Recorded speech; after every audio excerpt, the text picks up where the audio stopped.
So one of the main things that we believe is going to continue as a trend is claim expense reimbursement.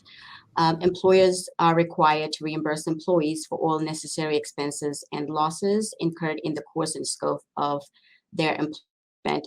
Now, in California, under Labor Code Section 2802, an employer must indemnify his or her employee for necessary expenditures or losses incurred by the employee in the direct consequence of the discharge of his or her duties, or of his or her disobedience of the direction of the employer, even though unlawful, unless the employee at the time of obeying the directions believed them to be unlawful.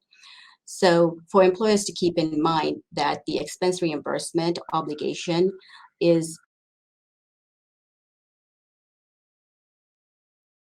California law and public policy favor protecting employees from an employer passing operating cost, businesses related costs onto employees. Hence, even if the employee is doing something unlawful, unless they believed it was to be unlawful, they would be entitled to reimbursement for such expenses.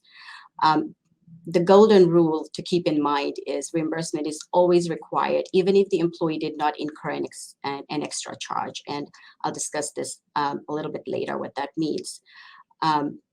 So what are some of the necessary work-related expenses?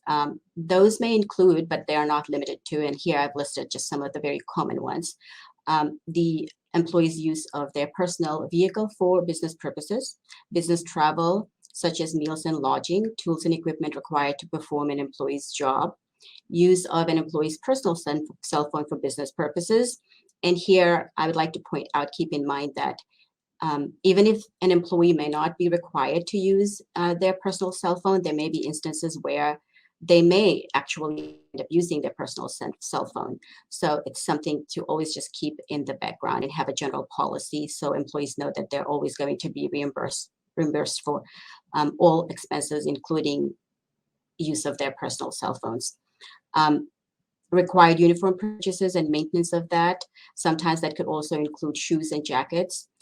And finally, employees who work from home may request reimbursement for expenses incurred, such as office supplies, internet access, and required equipment and costs.